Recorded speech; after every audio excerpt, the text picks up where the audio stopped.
Hola, ¿qué tal? Bienvenido nuevamente a tu curso de Funatim. El día de hoy vamos a platicar cómo tratar glucosas altas o hiperglucemias si vives con diabetes. En el siguiente bloque platicaremos cómo tratar la glucosa baja o hipoglucemias.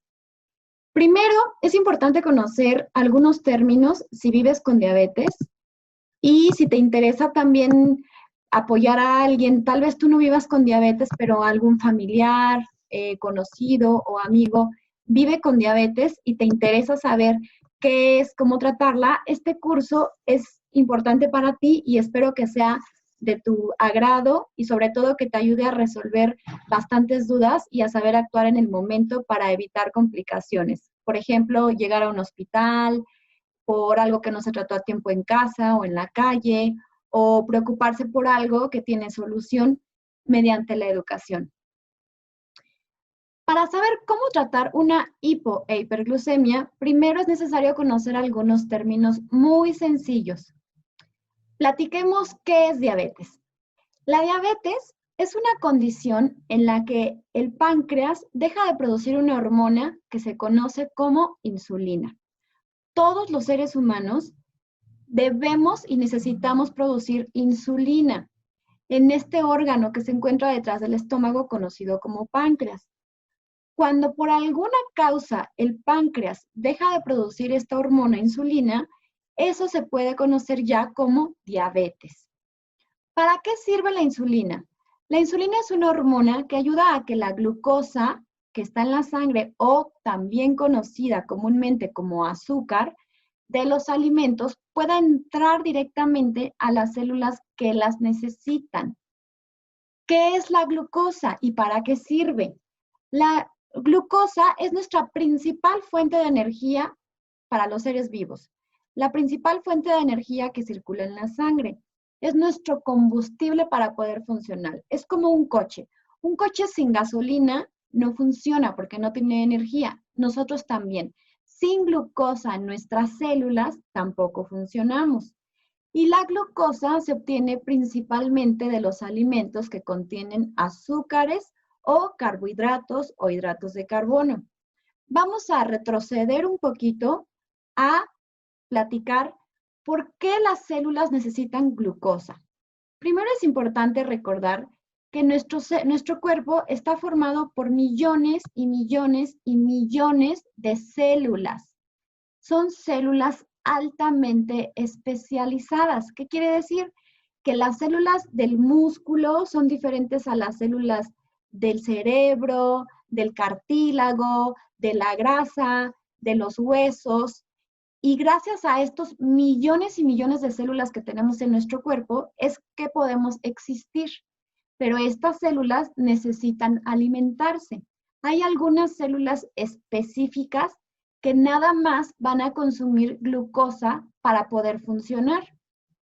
¿Cuáles son? Bueno, principalmente las células del cerebro y del músculo. Pero quiero que pongas atención en esta parte. Cuando yo te digo músculo, no nada más me refiero al músculo como lo vemos en la imagen, al músculo de los brazos. Aunque seas una persona delgada, que tal vez pienses que no tienes mucha masa muscular, quiero que sepas que todo tu cuerpo está formado por músculo. Pero vamos a empezar por el cerebro. ¿Por qué por el cerebro? Porque él necesita glucosa para poder funcionar. Bueno, las células específicas del cerebro se conocen como neuronas. Las neuronas se conectan entre sí, esto se llama sinapsis, se comunican para poder enviar todas las señales a tu cuerpo para que funcione correctamente. Si el cerebro no tiene glucosa, entonces las células empiezan a estresarse y las funciones que coordina el cerebro pueden estar en riesgo de deteriorarse. ¿Cómo qué funciones tú reconoces que el cerebro realiza? Bueno, tenemos desde los pensamientos, emociones, memorias, sensaciones, coordinación, equilibrio, movimientos, lenguaje, circulación sanguínea. También nos ayuda a regular la temperatura corporal, la respiración, también los sentimientos, muchas más funciones, pero una de las más importantes es que nos da el sentido de alerta. Si vas a caerte, te alertas, te activas. Si vas por la calle y escuchas que viene un coche rápido, tu sentido de alerta te detiene para que prevengas un accidente. Lo mismo ante el calor. Bueno, cuando la glucosa está baja en la sangre y no alcanza a llegar al cerebro, disminuye tu sentido de alerta y puedes presentar algunas manifestaciones que en el siguiente bloque vamos a ver cuando hablemos de hipoglucemia. Pero es importante que recuerdes esta parte. Ahora bien, entramos a los músculos. ¿Por qué los músculos necesitan glucosa? Como te decía, aunque tú no seas un deportista de alto rendimiento que está haciendo masa muscular o no vayas al gimnasio para aumentar tu masa muscular, no importa, todo tu cuerpo está formado por músculo. El primer órgano o el órgano más grande que te cubre es la piel, pero después viene el músculo con los cartílagos. Las células del músculo deben de consumir glucosa para utilizarla como fuente de energía. ¿Qué otras funciones tienen los músculos en nuestro cuerpo? Bueno, también están encargados de mantener la posición del cuerpo de desplazamiento, es decir, para que puedas caminar, para que puedas correr, para que puedas incluso girarte sentado, para que puedas bailar, para que puedas saltar. Y también los músculos están encargados del movimiento de los órganos. No nada más este movimiento que es voluntario de abrir y cerrar manos, girar la cabeza. También tenemos movimientos involuntarios como el latido del corazón. Gracias a los músculos, nuestro corazón late todo el tiempo y los músculos necesitan glucosa para poder vivir, además del cerebro. Ahora platiquemos cómo entra la glucosa a las células de nuestro cuerpo, principalmente al músculo y al cerebro. Bien, aquí les hice un esquema muy chiquito en donde quiero que presten atención a esta llavecita que está aquí, porque de aquí partirá el entendimiento para saber cómo es que la glucosa de los alimentos nos da energía. Primero, los alimentos que contienen carbohidratos entran a nuestro cuerpo por medio de la boca. No todos los alimentos contienen carbohidratos, es decir, no todos los alimentos van a elevarnos los niveles de glucosa en la sangre. Eso lo vemos en el bloque de alimentación en diabetes. Pero es importante recordar esto. Una vez que entran los alimentos que contienen carbohidratos a nuestra boca, pasan por el esófago, llegan al estómago y mediante la acción de algunas enzimas se convierten en glucosa. De ser azúcar o de ser carbohidrato en los alimentos, ahora se van a llamar estos azúcares en glucosa. Nosotros vemos a los alimentos así, en forma de tortilla, que contiene carbohidratos, en forma de mango, de fruta, de leche, de leguminosas. Y una vez adentro, se van a ir deshaciendo, digiriendo, se van a convertir en moléculas de menor tamaño y la más sencilla es la glucosa, que es nuestra principal fuente de energía. Va a seguirse convirtiendo en molécula más pequeña, pero lo importante es que tú comprendas que la glucosa es la que proviene de los alimentos y la que te da energía. Bien, una vez que se convierten en glucosa, lo ideal pues es que esta glucosa pudiera pasar directamente a las células que cubren tu cuerpo, del músculo, el cerebro. Pero esta acción de una vez que la glucosa está dentro de tu cuerpo, pase directamente a las células, no es posible. Aquí te puse circulación sanguínea. Vamos a suponer que esta es una vena, que aquí están tus venas, tus arterias, tus nervios. Bueno, esta es la circulación sanguínea y aquí adentro se encuentra la molécula de glucosa para entrar a la célula del músculo. Esto es lo ideal, esto es lo que tiene que suceder. Comes los alimentos, se convierten en glucosa y entran al músculo o entran al cerebro. Pero este camino no es tan fácil como aquí te lo represento. Tiene que pasar por el proceso de la insulina producida por el páncreas, el cual funciona como una fábrica de producción de insulina, la cual vamos a representar como una llave que va a abrir la puertita para que la glucosa que consumiste de los alimentos pueda entrar a las células de tu cuerpo. Cuando por alguna causa el páncreas deja de producir insulina, entonces las células del músculo del cerebro que principalmente utilizan glucosa se van a cerrar. No van a permitir el paso de la glucosa en su interior. Es decir, no es que no la necesiten, las células van a seguir necesitando consumir glucosa, pero no existe su receptor o no existe esta llavecita que se llama insulina que permita el paso de la glucosa al interior de las células. Entonces, ¿qué va a suceder? Bueno, que la glucosa de los alimentos que estás consumiendo se va a empezar a acumular en tu sangre. Tú sigues comiendo porque a la vez te da hambre.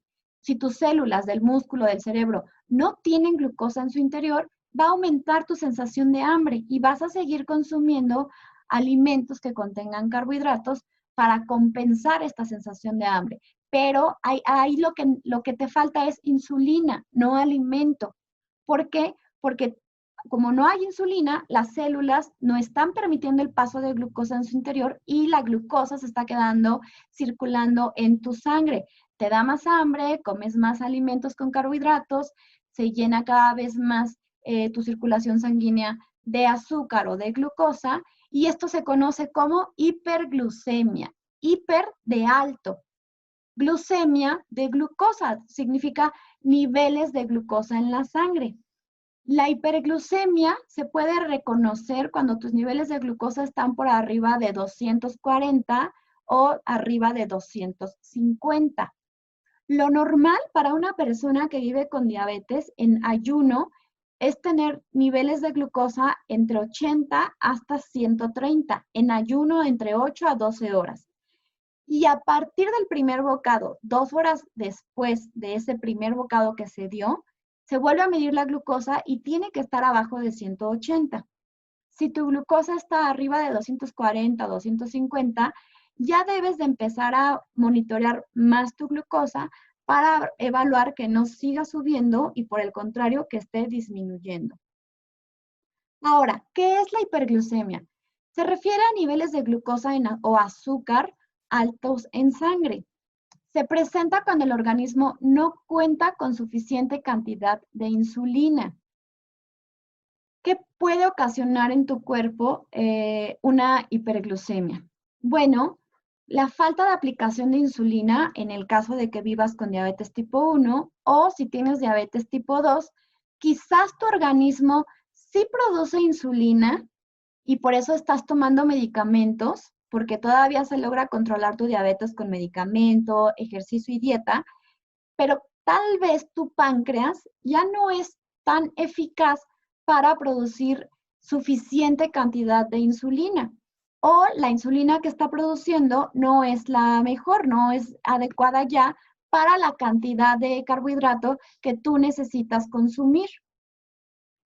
Otras causas que pueden elevar tus niveles de glucosa en la sangre es estrés por días de enfermedad, es decir, el hecho de tener gripa, de tener alguna infección en el estómago o cualquier tipo de infección, también puede ocasionarte que te suban los niveles de glucosa. Por eso es importante aquí reconocer que cuando tenemos alguna enfermedad, además de diabetes, es importante controlar aún más y medir más nuestros niveles de glucosa en la sangre, porque van a tender a elevarse más de lo normal. Puede ser que tú, sin esta infección, seas una persona que logra controlar bien sus niveles de glucosa con dieta, ejercicio, alimento, pero te llega una infección de garganta, de gripa, de lo que sea, tus niveles de glucosa van a tender a elevarse. Entonces necesitas estar más al pendiente de tu monitoreo para saber si te está subiendo demasiado rápido y actuar a tiempo. Otra causa que puede elevar tus niveles de glucosa es problemas en general, estrés por problemas en general, ya sea familiares, de pareja, económicos, incluso hasta presentar un examen te causa estrés, cruzar la calle, tal vez ir a algún lugar desconocido o enfrentarte a un nuevo trabajo, un nuevo reto. Todo lo que sea estrés te va a aumentar tus niveles de glucosa. Es importante reconocerte cuando estás estresado o ansioso, porque esto aumenta varias hormonas, entre ellas la glucosa, entre ellas el cortisol, y también elevan tus niveles de glucosa. Otra causa que puede elevar tus niveles de glucosa en la sangre es comer más de lo planeado. Es decir, que tal vez tú pensaste que ibas a comerte una porción de alimento, pero se te antojó comer más y te aplicaste insulina exclusivamente para la porción que habías pensado, pero comiste más. Entonces, esa cantidad de insulina o el medicamento establecido para esa comida tal vez no es suficiente para la cantidad de carbohidratos que estás consumiendo finalmente. O incluso hacer alguna colación que tenga carbohidratos simples también puede elevar tus niveles de glucosa. Aquí es importante que revises tanto con tu médico como con tu nutriólogo qué tan necesarias son las colaciones y si vas a tener carbohidratos o no, o carbohidratos complejos, o si estás teniendo hipoglucemia, si te van a dar algún tipo de carbohidrato simple. Es decir, te tienen que ajustar adecuadamente esa dieta para los niveles de glucosa que estás presentando durante el día, pero tú necesitas ayudarnos con tu monitoreo de glucosa. Es muy difícil poder dar un plan de alimentación y un tratamiento farmacológico sin un adecuado monitoreo de glucosa. Ahora, otra actividad que te puede ocasionar hiperglucemia es realizar menos actividad física de la habitual o de la planeada. Es decir, tal vez tú eres una persona que acostumbra a irse caminando a su trabajo o que acostumbra a hacer las compras del supermercado también caminando, o que ya tienes una rutina establecida cada día en donde implica cierto tipo de actividad física. Pero por alguna causa, ese día no fuiste y te quedaste sedentario, ya no te seguiste moviendo. Esto también puede ocasionar que tus niveles de glucosa se eleven. Ahora, esto es muy importante recordar. Tener hiperglucemia frecuentemente se asocia a complicaciones de la diabetes como retinopatía, neuropatía, enfermedad renal, entre otras.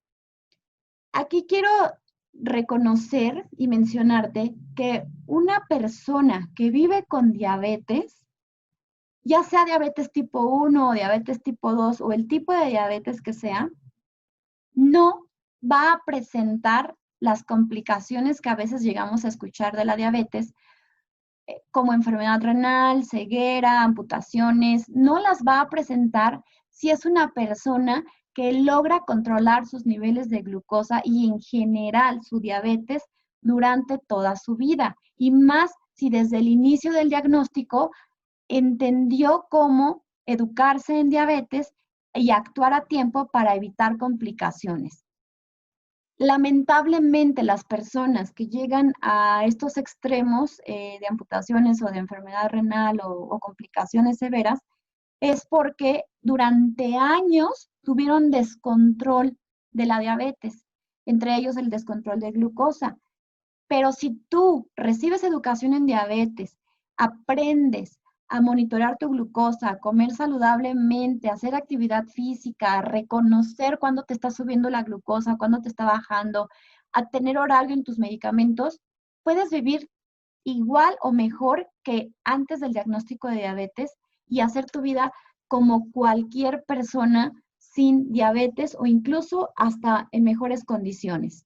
Y no presentar a la larga estas complicaciones severas por diabetes. ¿Cuáles son los síntomas de la hiperglucemia? Bueno, aquí es importante mencionar que los síntomas son generalmente de comienzo lento y progresivo. Es decir, la glucosa te empieza a subir, pero no te das cuenta cuando empieza. Quizás detectas que tu boca se está poniendo más seca o que tu visión empieza a disminuir, pero lo empiezas a considerar como algo normal. Y tal vez te acostumbras a vivir con piel seca, con mucha sed, con muchas ganas de comer o de ir al baño, pero cuando van aumentando la intensidad de los síntomas, quiere decir que tu glucosa está subiendo más de lo normal y que debes de actuar a tiempo para evitar otra complicación que vamos a hablar más adelante que se conoce como cetoacidosis. ¿Cuáles son los principales síntomas de una hiperglucemia que está aumentando eh, rápidamente en cuestión de horas o de un día? Bueno, además de las comunes de piel reseca y caliente, mucha sed, puede haber debilidad, somnolencia o como falta de energía o falta de concentración en alguna tarea por este mismo cansancio, esta misma debilidad.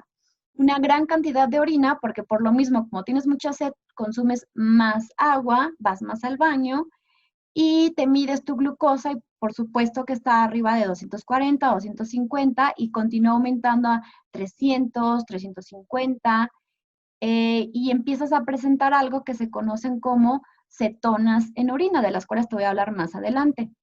Otro signo de alarma, signo y síntomas de alarma es aliento con olor a frutas o falta de apetito, náusea posible o vómitos, además de visión borrosa. En algunos casos, cuando la glucosa está demasiado elevada, se tiende a presentar dolor abdominal. ¿Por qué una diabetes descontrolada me puede llevar al coma diabético o a la muerte? Bueno, es importante tratar la hiperglucemia o glucosa alta apenas se detecta porque de no hacerlo se puede sufrir una afección denominada como cetoacidosis o coma diabético. La cetoacidosis se desarrolla cuando el organismo no cuenta con la suficiente cantidad de insulina. Sin la insulina, el organismo no puede meter la glucosa a las células que la necesitan, como el músculo y el cerebro, para utilizarla como energía. Entonces, como el organismo detecta que no hay glucosa en el interior de estas células, va a empezar a descomponer las grasas para utilizarlas como fuente de energía. ¿Qué es lo que puede suceder? Bueno, cuando el organismo compone muchas grasas, aparecen productos que se conocen como cetonas o cuerpos cetónicos. El organismo no detecta grandes cantidades de cetonas y trata de eliminarlos a través de la orina. Lamentablemente el organismo no puede eliminar tantas cetonas por medio de la orina y se empieza a intoxicar porque se acumulan en la sangre. Esto da como resultado un cuadro de cetoacidosis o coma diabético. Aquí estamos hablando de niveles de glucosa muy altos que empiezan desde 300, 350 hasta 400, 500, 600 o incluso hay momentos en los que el glucómetro ya ni siquiera alcanza a leer que el nivel de glucosa está tan elevado y te manda una alerta nada más. La cetoacidosis puede provocarte la muerte y requiere tratamiento inmediato, inmediato. Si tú detectas que tienes cetonas en tu orina o en tu sangre, tienes que actuar inmediatamente. ¿Cuáles son algunos de los síntomas de la cetoacidosis? Dificultad para respirar, aliento con olor a frutas, náuseas y vómitos, boca muy seca y dolor abdominal. Puede ser que no presentes todos estos síntomas al mismo tiempo, que tal vez presentes solo uno o dos, pero si tú ya estás monitoreando tu glucosa y detectas que va para arriba y que tienes cetonas, debes de actuar. ¿Qué hacer? Bueno, lo primero es que si tú notas que tu glucosa, que tienes estos síntomas y tu glucosa va para arriba, mide tu nivel de cetonas en orina o en sangre, sobre todo cuando tu glucosa esté arriba de los 300 miligramos sobre decilitro. O incluso lo puedes empezar a practicar desde los 250 si no acostumbras tener niveles de glucosa en ese rango.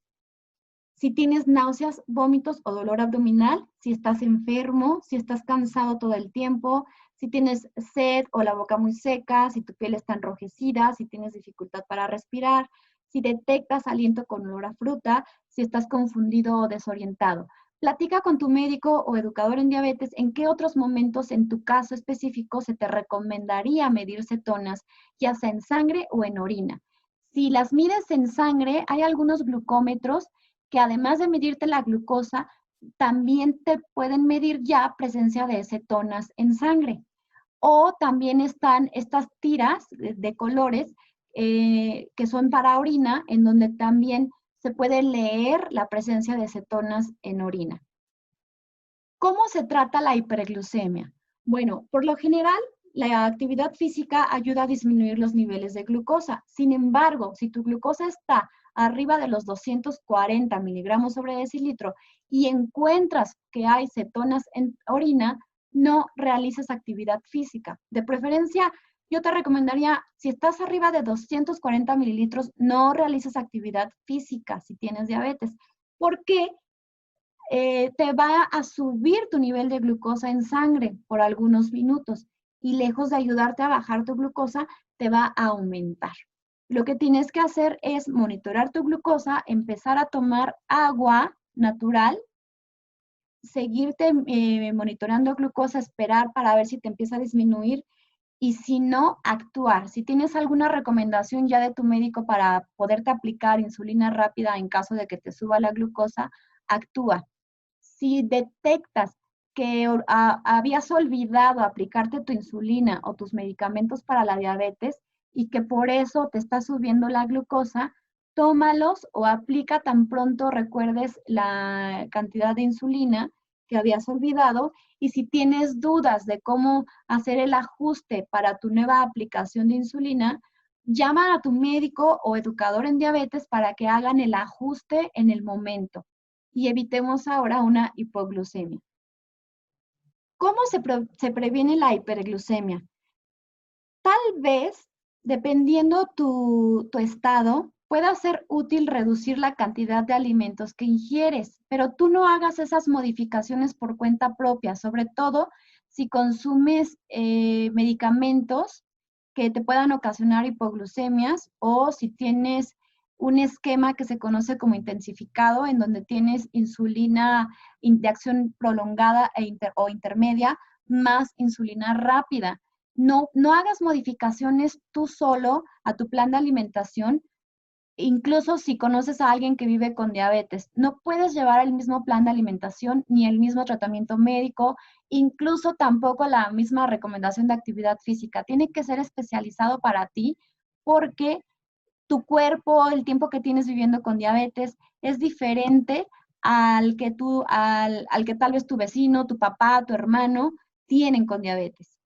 Ahora, si la actividad física y los cambios en la dieta y además la aplicación o toma correcta del medicamento no te dan resultado, quizás sí sea necesario modificar tu dosis de medicamentos o insulina.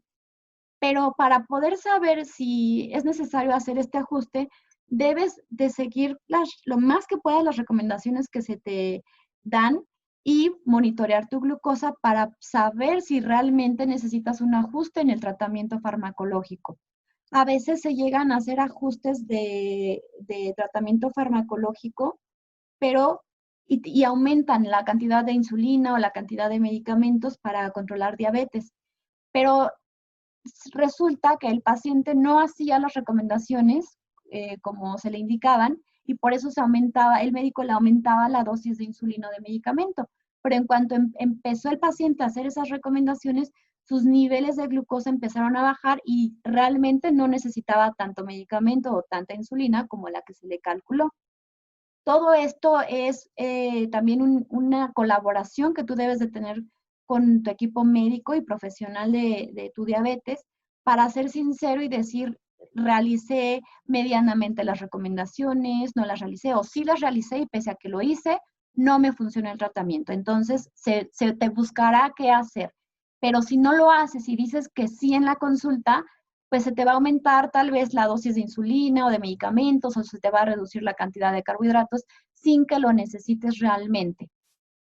Otra acción para prevenir la hiperglucemia es monitorear tu glucosa, tener por lo menos un horario establecido. Si vives con diabetes tipo 2, por lo menos de monitorear tu glucosa 3 veces a la semana. Si vives con diabetes tipo 1, bueno, aquí cambia bastante la recomendación. Puede ser desde 6 a 7 veces incluso al día. Yo sé que esto implica un gran reto. Actualmente ya hay muchas tecnologías que te pueden ayudar a tener algo que se llama monitoreo continuo de glucosa, en donde no tienes que estarte pinchando tantas veces al día. O también puedes tener, junto con tu equipo de tratamiento en diabetes, como momentos en los que es mejor que te midas la glucosa, ya sea en el desayuno, después de comer, para que no, si no tienes el recurso para comprar las tiras o las lancetas tan frecuentemente. Pero quiero hacerte la invitación a pensar que el monitoreo de glucosa no es un gasto, es tu mejor aliado, es tu mejor herramienta, porque es la manera en la que te comunicas con tu cuerpo y con tu diabetes, y es la única manera que te puede ayudar a tomar decisiones conscientes, informadas, oportunas y adecuadas en el momento justo para actuar, para saber si haces ejercicio, si vas a comer, si te sientes así porque la glucosa está alta o baja. Entonces, trata de tener contigo siempre, siempre a la mano tu monitor de glucosa con todos los kits que requiere. Ahora, si detectas que te monitoreas tu glucosa y que a pesar de haberte aplicado insulina o tomado tus medicamentos, tu glucosa está subiendo en 2 a 3 horas y ya hay presencia de cetonas en orina, llama a tu médico de inmediato. ¿Cómo prevenir la hiperglucemia otra vez? Bueno, administrando también tu cantidad de insulina en dosis y horario indicados, tomar siempre los medicamentos que se te indican para control de glucosa también nuevamente en su horario, ya sea tanto insulina o medicamento. Y evitar consumir azúcar o alimentos que contengan demasiados hidratos de carbono si no vas a necesitarlos o no vas a realizar actividad física o si ya comiste los hidratos de carbono que necesitabas.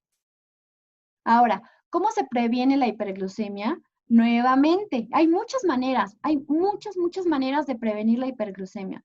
No es nada más detectarla y saberla tratar, sino sobre todo es saber prevenir. Se puede prevenir acudiendo al médico y tomando abundante líquido cuando hay también un cuadro febril. Cuando tú detectes que tienes fiebre, hidrátate, hidrátate, hidrátate. Es lo más importante para actuar en el momento en lo que se te controla este cuadro febril y sí, definitivamente te recomiendo que vayas con tu médico.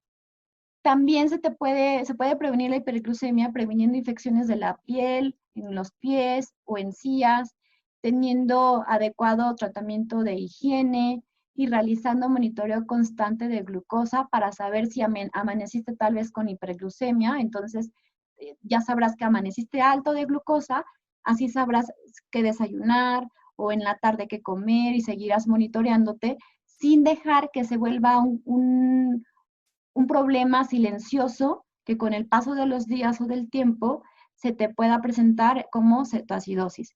Pero lo más importante es recibir educación en diabetes, reconocer que tú no, aunque tienes diabetes o tu familiar o algún conocido tiene diabetes, no deben por qué ser expertos de reciente inicio o reciente diagnóstico en el tratamiento de la diabetes, que esto es un nuevo proceso de aprendizaje que lleva tiempo y que tal vez no estamos capacitados como personas de manera individual para poderla tratar. Necesitamos formar un equipo integral de educación en diabetes en donde esté médico, la figura del educador en diabetes, nutriólogo, enfermera, podólogo, psicología, nefrólogo, oftalmólogo, entre otros. Pero para poder partir necesitas la base del tratamiento de la diabetes, que es la educación misma en diabetes. Muchas gracias por tu tiempo, por estar atento. Espero haberte resuelto varias dudas. En el siguiente bloque vamos a seguir hablando de hipoglucemia y espero que si algo no te quedó claro por aquí, lo resolvamos en el siguiente.